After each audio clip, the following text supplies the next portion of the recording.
Hello, we're going to go ahead and start with our reading. Let me just set the timer. So if you see here, I set the timer just to see how long it takes me to get through the recording, and then to also be able to tell you, right, so that you know you have the opportunity to plan as needed as well. Okay. All right. So we're going to start with chapter 14. So make sure that you have your pens and your highlighters and all that good stuff, so that we're able to really dive in and be able to make our annotations and just really get through the text. Give me a second. Sorry. Okay. All right. Chapter 14. Okay. Now, looking at what happened in chapter 13, we see that the way chapter 13 ended was that Esther got some pills, 50 pills from her mother's pill box, and there were pills that Esther was already taking, but she ended up taking them all at once, right? And so we do know that she was in the cellar or the basement, one of those. I don't recall, but we do know that she spent a few days there, okay? And I said that on Monday I would show you the newspaper clipping, and I will, right? And I will. I'll definitely show you. Now, 14. Sorry, I was trying to shoot somebody from the doorway. All right, it says, it was completely dark. I felt the darkness, but nothing else, and my head rose feeling it, like the head of a worm. So we see here, we have our simile. Someone was moaning. Then a great hard weight smashed against my cheek like a stone wall, and the moaning stopped. Now, she says here that the weight smashed against her cheek and that the moaning stopped. So we can infer that the moaning belonged to who? To her, right? The silence surged back, smoothing itself as black water smooths to its old surface calm over a dropped stone. A cool wind rushed by. I was being transported at enormous speed down a tunnel into the earth. Then the wind stopped. There was a rumbling, as of many voices, protesting and disagreeing in the distance. Then the voices stopped. Now, notice it says so many voices protesting and disagreeing in the distance, then the voices stopped. Now, let me tell you, it tells us here that she was being transported at enormous speed down a tunnel into the earth. Now, we know that she just had she almost had an overdose. She was in a coma. She came back. They found her. They called the ambulance. And so here where she says that she is speeding down a tunnel into the earth, okay, really what we analyze here and what we see when we dissect it is that she's actually being brought back to life, okay, brought back to this world, okay. Then she says that there were voices that were protesting and disagreeing. Now, two questions. Number one, who does the voice belong to? And I'll tell you right now, it belongs to her. Notice she says many voices, okay. So if you're like, ma'am, she's definitely struggling with schizophrenia, here's good evidence for that. But it says that the voices were protesting and disagreeing with her coming back to earth. It was almost as if her body was coming back, but the voices in her head were disagreeing with her coming back. The voices in her head wanted her to continue, right, through her death. They wanted her to die. A chisel cracked down on my eye, and a slit of light opened, like a mouth or a wound, till the darkness clamped shut on it again. I tried to roll away from the direction of the light, but hands wrapped around my limbs like mummy bands, and I couldn't move. I began to think that I must be in an underground chamber, lit by blinding lights, and that chamber was full of people who for some reason were holding me down. So very eerie for sure. Then the chisel struck again, and the light leaped into my head, and through the thick, warm, fiery dark, a voice cried, "Mother." Okay. Now, obviously, we can see here that this is Esther's voice. Okay. Now, what we see right here is that Esther is regaining consciousness in darkness, because her eyes are probably still closed. Okay. And so we see here, okay, this is what the first paragraph is about. Now, my favorite paragraph out of all of these is the one that kind of illustrates for us, okay, that it seemed like the chamber that she was in was full of people who were holding her down, right? So full of people who also refused to see her come back to life. I felt the shape of a room around me, a big room with open windows. Ooh, stop right there, Miss Lara. We have windows again. Open windows, right? Could this open window be symbolic of perhaps hope, right? Or maybe an opportunity? It says, a pillow molded itself under my head, and my body floated without pressure between thin sheets. Then I felt warmth, like a hand on my face. I must be lying in the sun. If I opened my eyes, I would see colors and shapes bending in upon me like nurses. I opened my eyes, it was completely dark. Somebody was breathing beside me. I can't see. A cheery voice spoke out of the dark. There are lots of blind people in the world. You'll marry a nice blind man someday.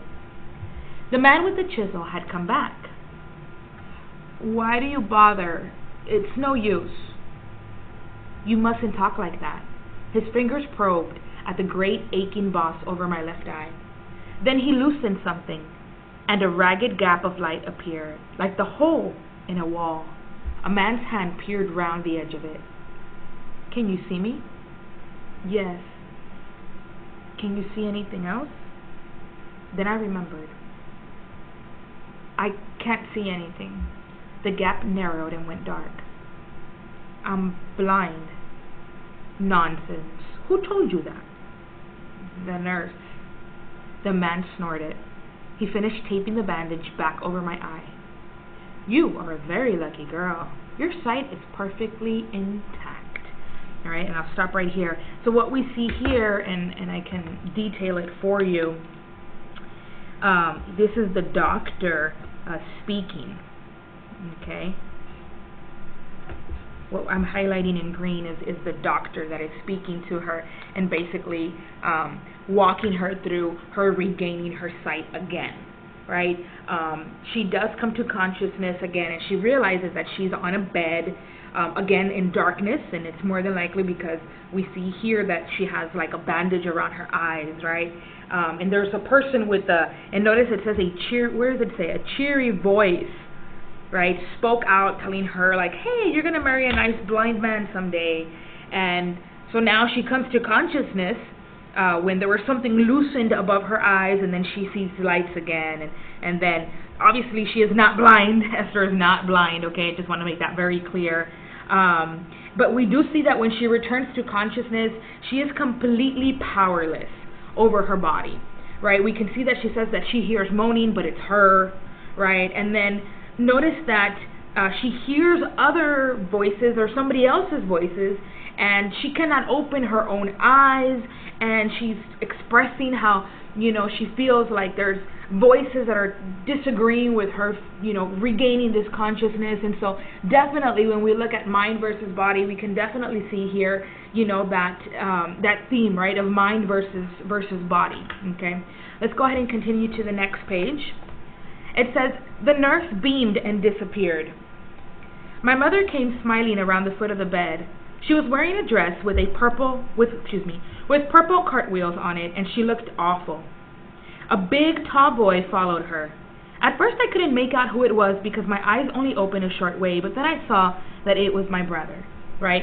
So we see here that mom and brother have shown up to visit her, right? Now we have a description here of the mother's dress.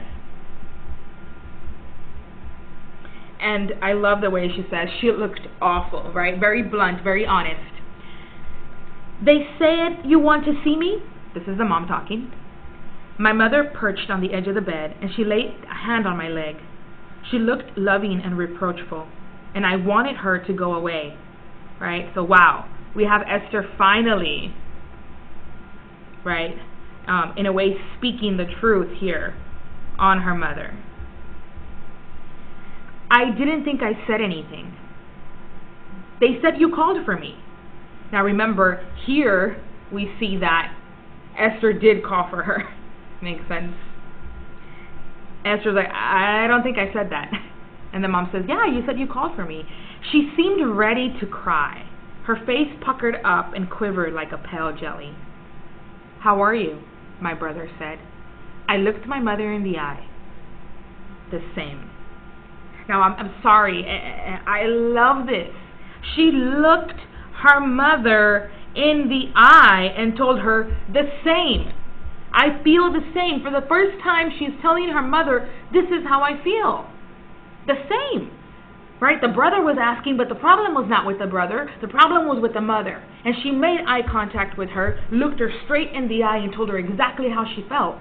And this is one of the first and few times that we see that Esther finally gets an opportunity to speak her mind and say how she feels. Even though she hasn't said much, she didn't say much, she just said the same. But I feel it, right? Like I feel it, like go Esther, like you're there. Looked at her mother in the eye, very passive aggressive, and just told her, this is how I feel, the same. You have a visitor. Esther responds, I don't want a visitor. The nurse bustled out and whispered to somebody in the hall. Then she came back. He'd very much like to see you. I looked down at the yellow legs sticking out of the unfamiliar white silk pajamas they had dressed me in. So it says, I looked down at the yellow legs, which really, she would actually say, at my yellow legs.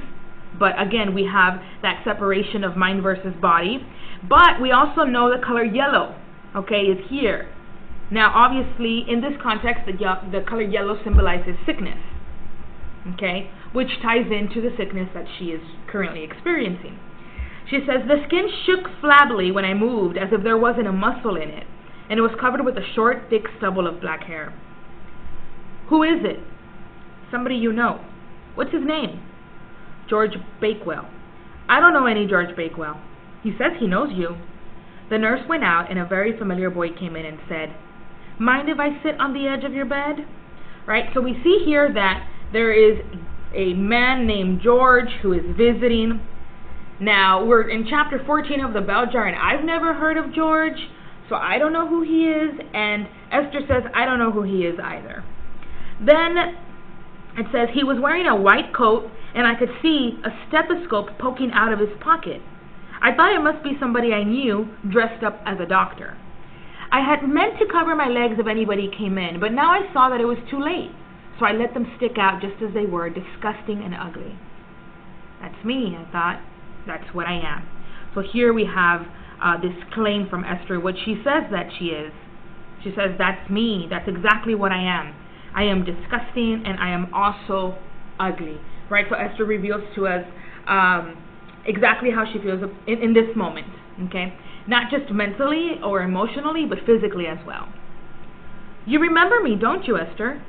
I squinted at the boy's face through the crack of my good eye.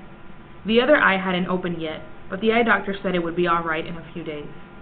The boy looked at me as if I were some exciting new zoo animal, and he was about to burst out laughing. You remember me, don't you, Esther? He spoke slowly, the way one speaks to a dull child. I'm George Bakewell. I go to your church. You dated my roommate once at Amherst. I thought I placed the boy's face then. It hovered dimly at the rim of memory, the sort of face to which I would never bother to attach a name. What are you doing here? So she's like, I kind of recognized him, but at this point she doesn't care, like, what are you doing there? Right? So right here, let's write that Esther wakes up to a visitor named George, who she clearly doesn't care about. Yeah, because she doesn't care about him at all. She's like, well, what are you doing here? Right? Now, yes, we know that George is a doctor, but at the same time, Esther does resent him because she feels like he's using his position to kind of, not spy on her, but to see, right? To get like a first-hand look of like, ooh, like, what's wrong with her? Let me see. Ooh, I know that girl. I remember her, like bien metiche, right? Real chismoso. Oh, I know who that is. Right? And that usually happens like when somebody dies, right? Or, like when somebody dies and it's like people don't really talk to that person, but, you know, for example, let's say a celebrity died, and you see all these people come out, basically, of, you know, from the bushes, and they now proclaim to have known this person, this celebrity. Oh, I always listen to that person's music, or I've always been a fan. And it's like, no, you haven't. Makes sense. You're just saying that now so you can kind of feel part of what's happening. Same thing with this Dr. George. He already happens to be there. He's a doctor. And then so he hears like, oh, there's a patient that tried to commit suicide, Esther Greenwood, and, you know, the name sounded familiar, so he was like, ooh, let me go see. And that's what he's doing there. Now, I love the way that Esther picks up on that super quick, and we'll see that on page 3. Let's flip it over.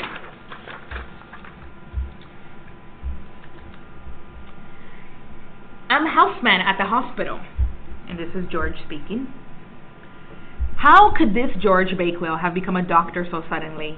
I wondered. He didn't really know me either. He just wanted to see what a girl who was crazy enough to kill herself looked like. I turned my face to the wall. Get out, I said. Get the hell out and don't come back. And woo, there we go, Esther finally speaking her mind. Literally, she's like, get out. Like, get out. I don't want to see you. What are you doing here? Right? Like, get the hell out. Esther finally describes the way she feels. She is finally there. She finally is able to say, like, hey, like, this is what's going on. This is exactly how I feel. I don't want to be here. I'm looking at the wall. I'm in the worst state of my life, emotionally and physically. I don't know you. You hardly know me. You're only here to see what a crazy girl looks like, so I need you to get the hell out and don't come back.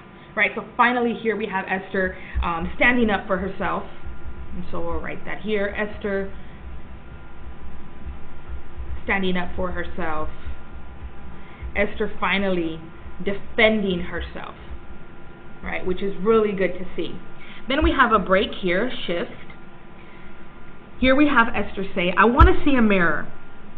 Why can't I see a mirror? And I'm going to go ahead and highlight every time Esther speaks.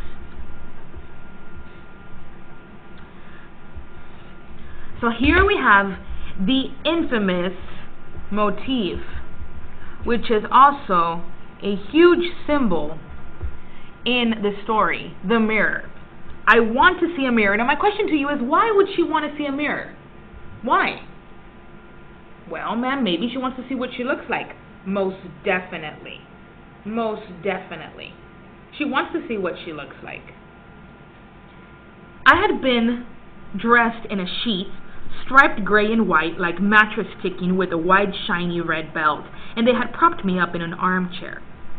Why can't I? The nurse said, because you better not.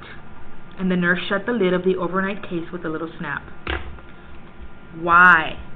Because you don't look pretty. Oh, just let me see. The nurse sighed and opened the top bureau drawer. She took out a large mirror in a wooden frame that matched the wood of the bureau, and she handed it to me. At first, I didn't see what the trouble was. It wasn't a mirror at all, but a picture. So Esther does not recognize the mirror. You notice that? She doesn't even recognize that it's a mirror. She says instead it's a what? It's a picture. I didn't see what the problem was. Okay? So let's put here, Esther asked to see a mirror. Okay? We'll put up here, Esther kicks George out. Okay? You couldn't tell whether the person in the picture was a man or a woman because their hair was shaved off and sprouted in bristly chicken feather tufts all over their head. One side of the person's face was purple and bulged out in a shapeless way, shading to green along the edges, and then to a sallow yellow. The person's mouth was pale brown, with a rose-colored sore at either corner. The most startling thing about the face was its supernatural conglomeration, So like combination of bright colors. All right, we gotta stop right here. Esther, first of all, she ignores the nurse's warning of like, no, I'm not giving you a mirror, and she says, give me the mirror. And at first, Esther thinks that what she is handed is not a mirror, but really just a picture. Okay? Now, Esther clearly is unable at this point to recognize her own face in the mirror. Right? Which this just shows how wide that divide is between mind versus body. It's a big, big divide to the point where now it's not that she doesn't see her reflection. Right? It's not that, well, she doesn't really recognize herself or she looks like a Chinese woman or this, that, or the third. No, now Esther is saying, first of all, the mirror is a picture. And I cannot even tell if the picture is a man or a woman. And then this thing right here, this whole paragraph here is a description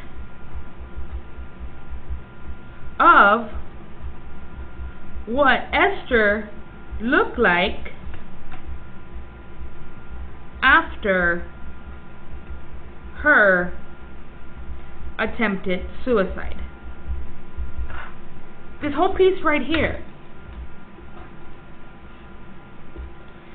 And what makes it very sad is that Esther did not tell us in the beginning of the bell jar what she looked like. She didn't bother to tell us much. And so the image we have of Esther is this one. Her hair was completely shaved off. Her face was purple. It was bulged out. Her face looked shapeless. She had green in the edges, yellow, and she said, in different types of bright colors.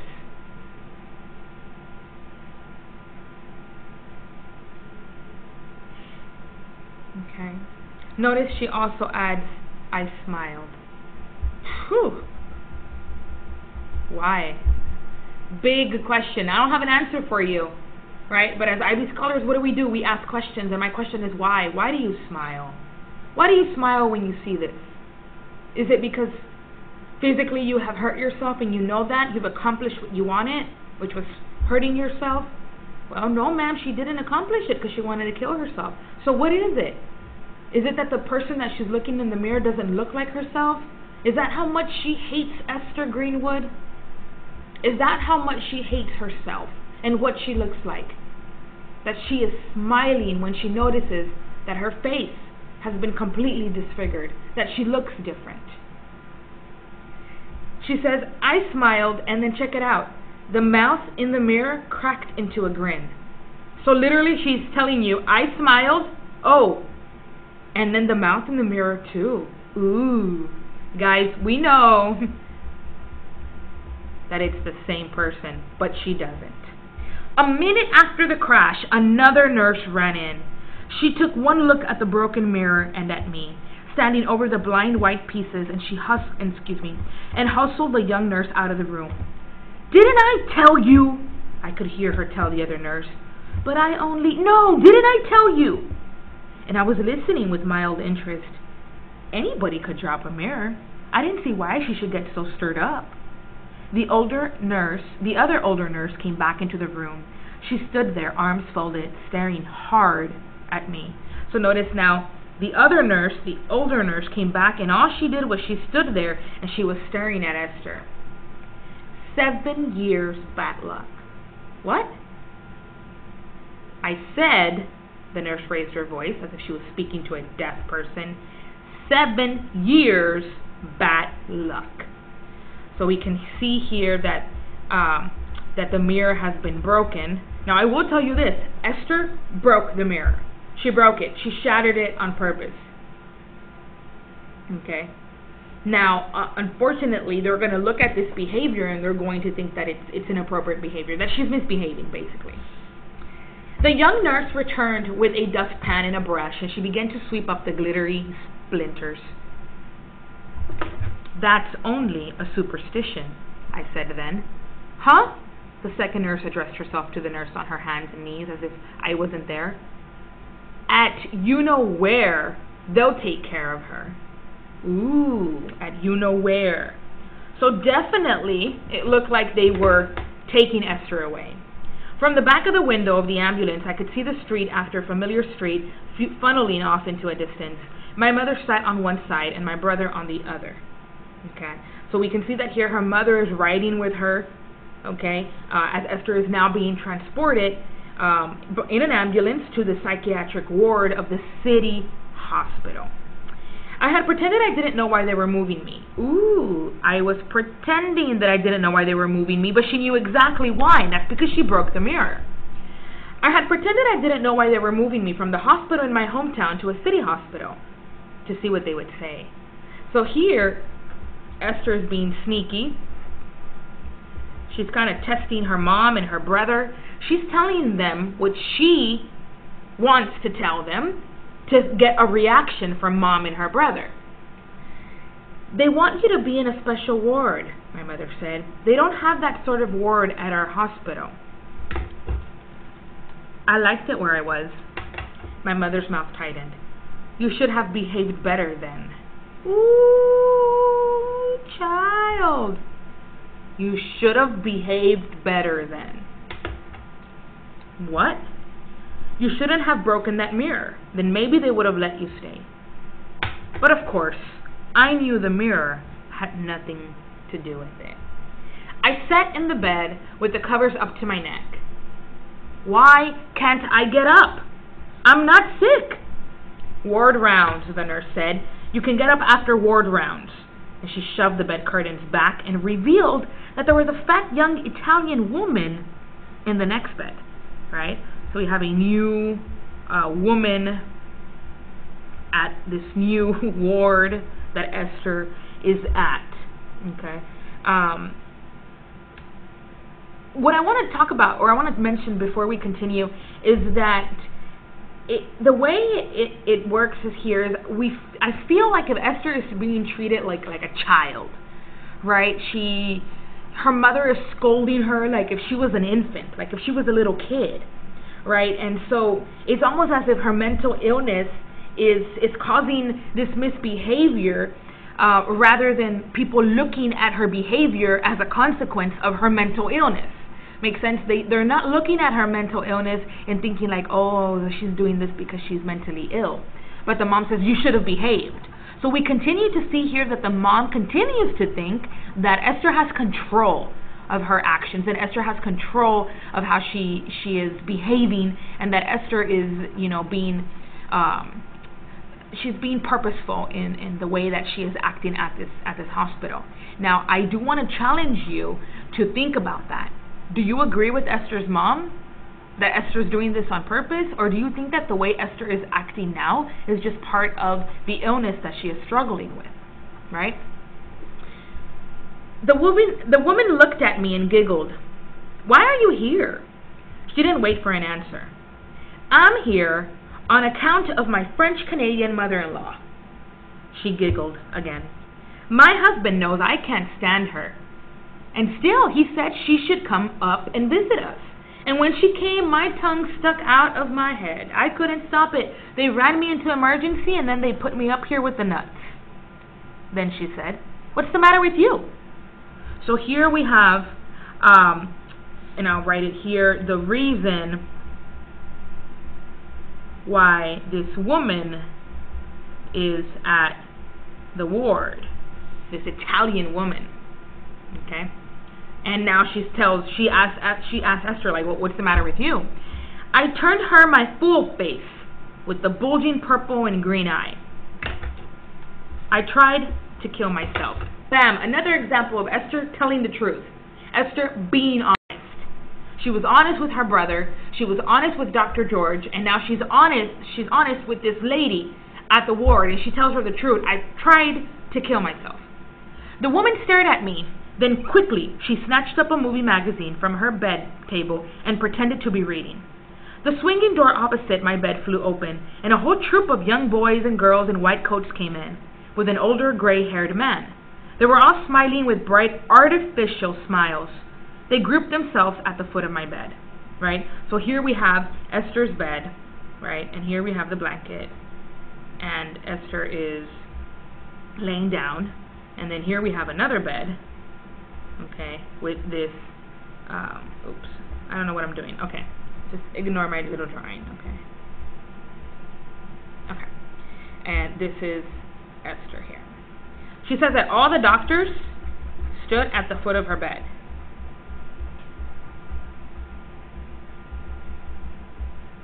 And they're all looking at her. Now remember, we have this other woman here as well. And how are you feeling this morning, Miss Greenwood?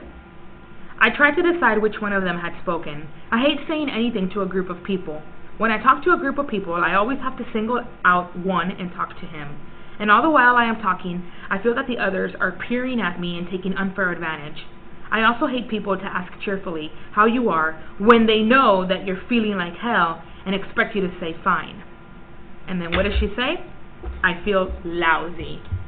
So again, fourth example, or evidence, of Esther saying the truth. She's actually, she's saying the truth here. Right, now we do see here, now,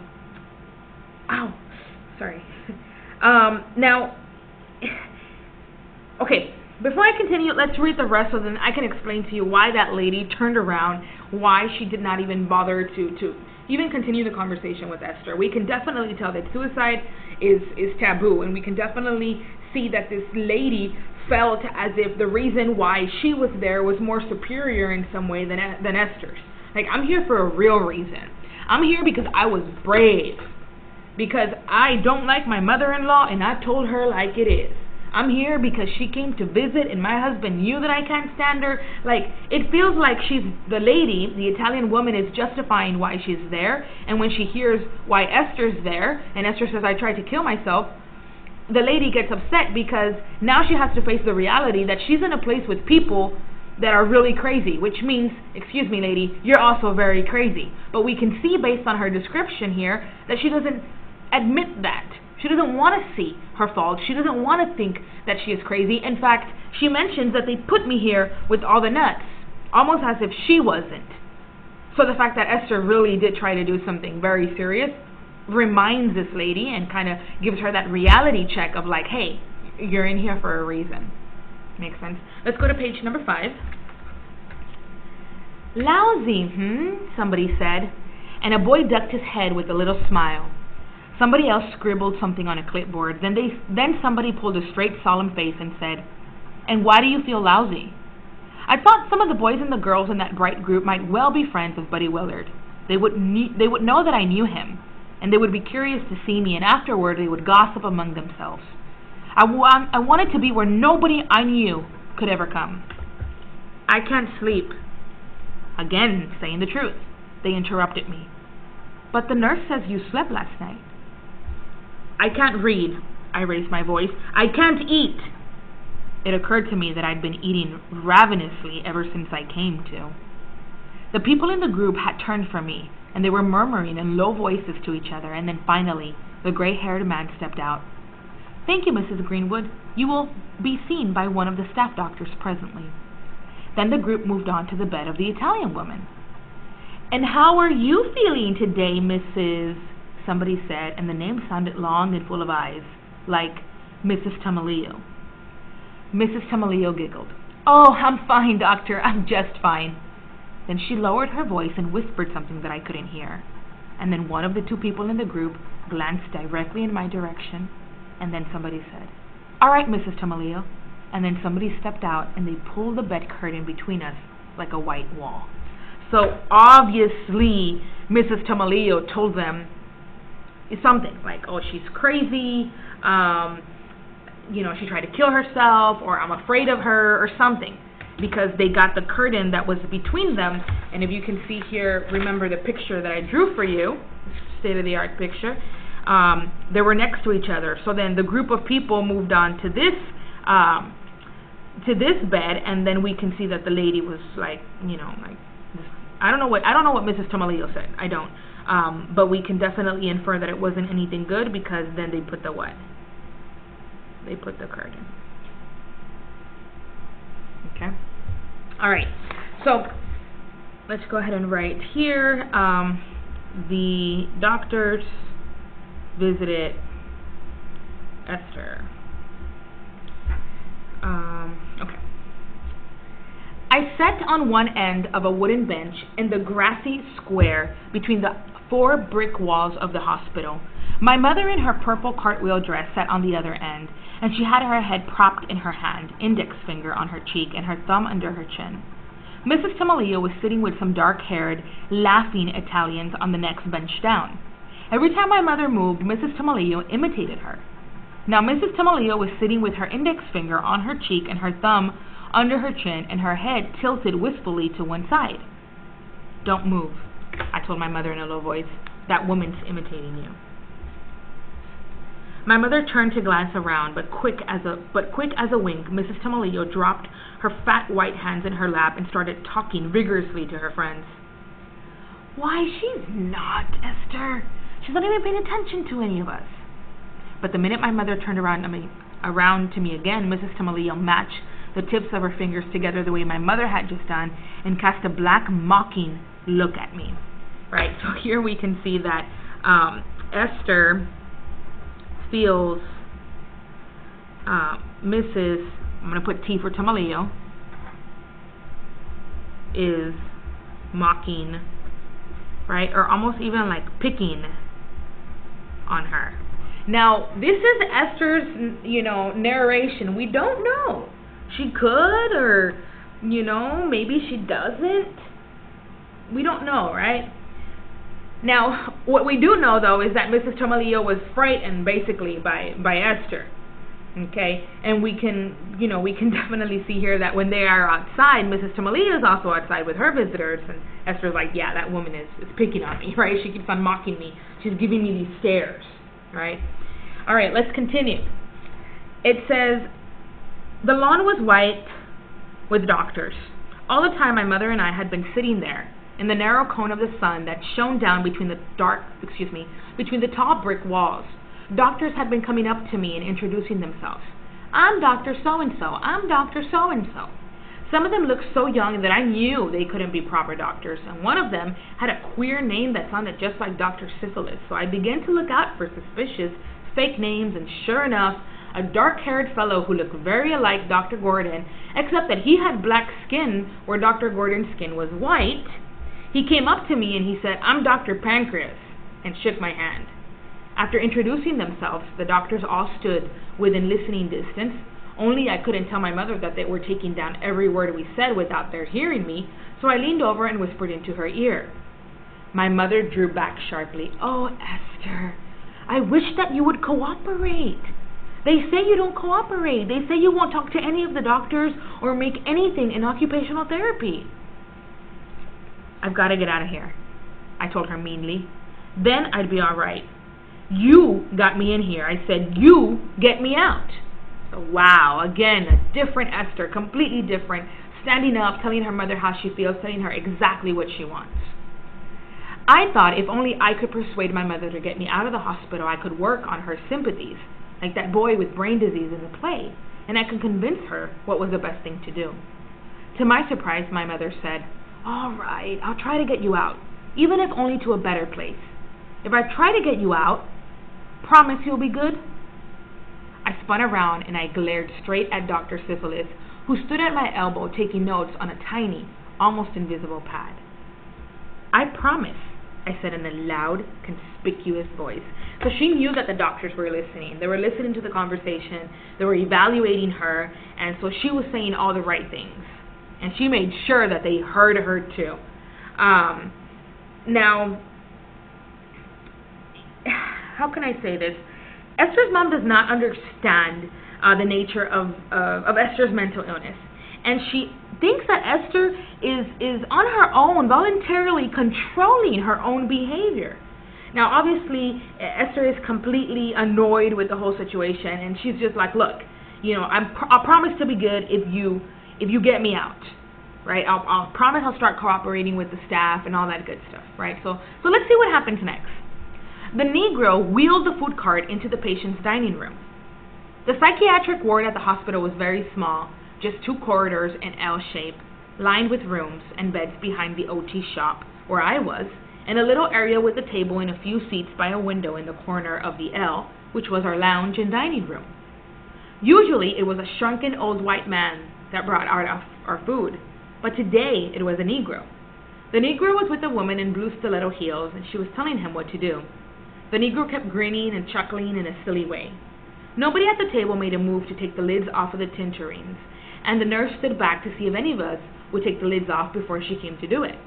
Usually, Mrs. Tomalillo would be the one to take off the lids and dish out everybody's food like a little mother, but then they sent her home and nobody seemed to want to take her place.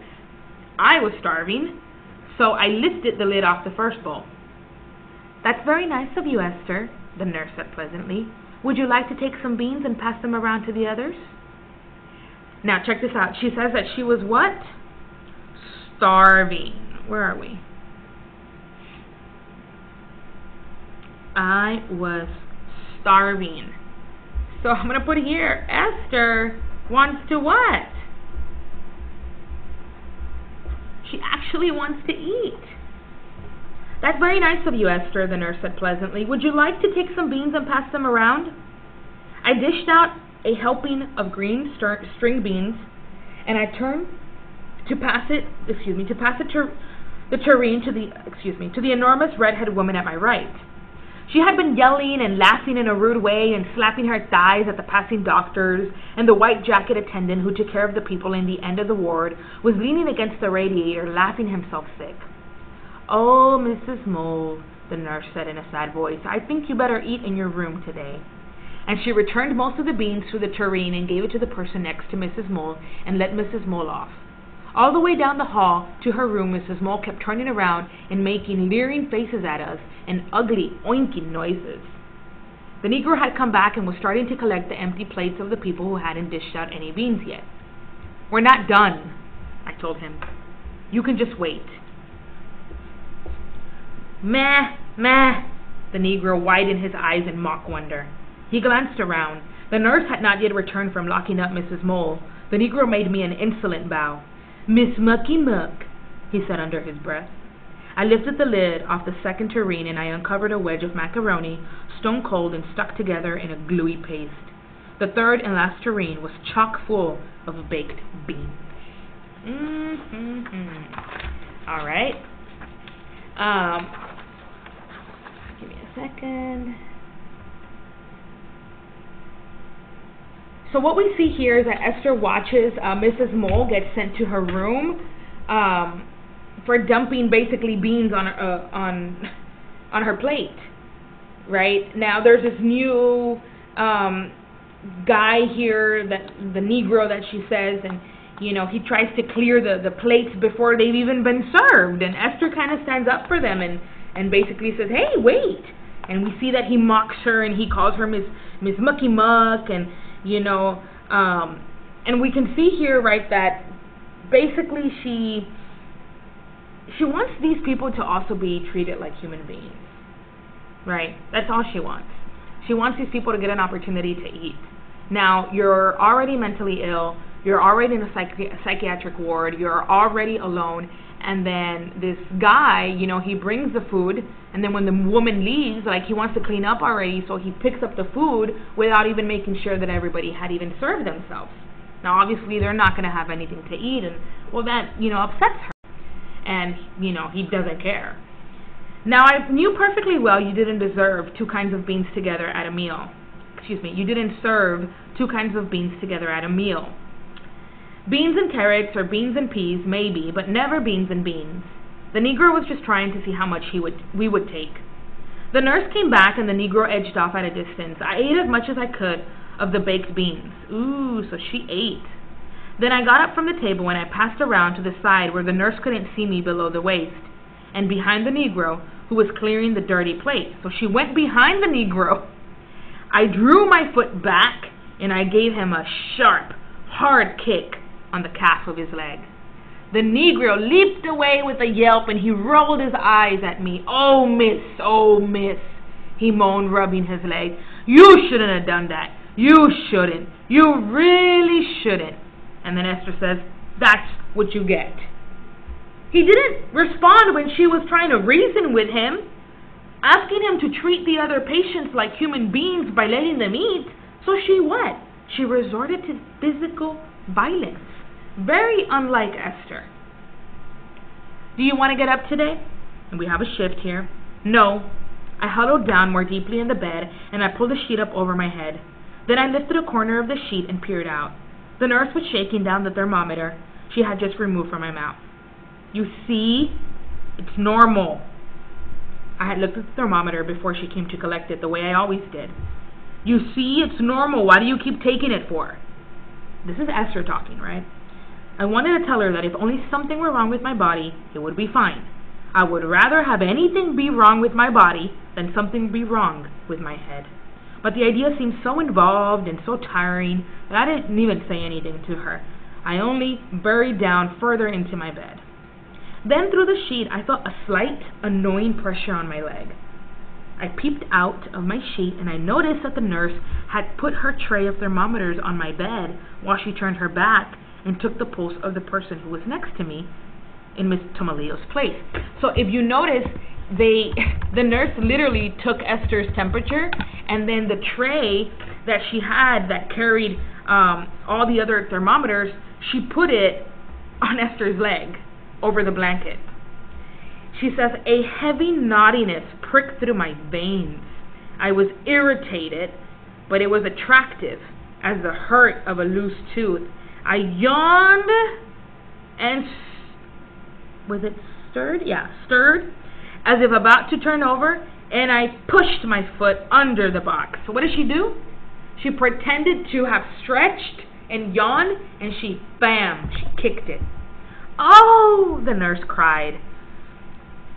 Excuse me. And another nurse came running, and she tells Esther, look what you've done. I poked my head out of the covers, right? She was pretending she had no idea what had just happened. She stared over the edge of the bed. Around the overturned enamel tray, there was a star of thermometer shards glittered, and there was balls of mercury trembled like celestial dew. I'm sorry. It was an accident, the second nurse said. You did it on purpose. I saw you. Then she hurried off, and almost immediately 2 attendants came and wheeled me, bed and all, down to Mrs. Mole's old room. But not before I had scooped up a ball of mercury. Soon after they had locked the door, I could see the Negro's face, a molasses-colored moon risen at the window grating, but I pretended not to notice. I opened my fingers, a crack like a child with a secret, and smiled at the silver globe cupped in my palm. If I dropped it, it would break into a million little replicas of itself, and if I pushed them near each other, they would fuse without a crack into one whole again. I smiled and smiled at the silver ball. I couldn't imagine what they had done with Mrs. Mole. Right? Now we can see here that they are continuing to monitor Esther's behavior. And Esther tells us that her illness is not her body, but it's actually mental.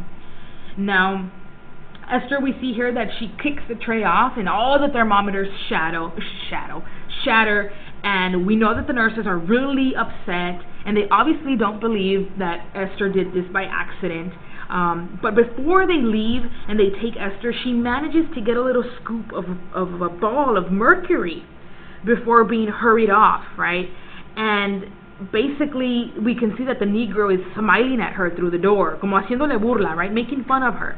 And Esther ignores him. She's happy because she has her mercury, right? And we can see here that the shiny silver pieces of mercury resemble pieces of a mirror, right? And we can see here that she says, if I break it, what's going to happen? They're going to shatter, right? But then if she puts them together, they will create something new, right? And this game that she's playing, this attraction that she has for the mercury, could be symbolic of her identity, right? She knows that the mercury, in a way, and the pieces that fell on the floor, which obviously can show her a reflection of herself, of her identity, right? She didn't want to leave them there. She picked it up. She picked it up and took it with her, and she knew, right, that when she took that piece of mercury, she said, if I drop it, it's going to keep on shattering, but I'm going to hold on to it so that it can rebuild itself. So this little ball of mercury was almost symbolic of herself and her identity. It was symbolic of who she is, and when she picked it up, it's like if she's giving herself another opportunity. Now here's the question. Is this other opportunity another opportunity for her to kill herself, or another opportunity for her to gain this new identity and to grow from this and to actually be better and get better? Makes sense? So I guess we'll see. Thank you. I'll see y'all on Monday.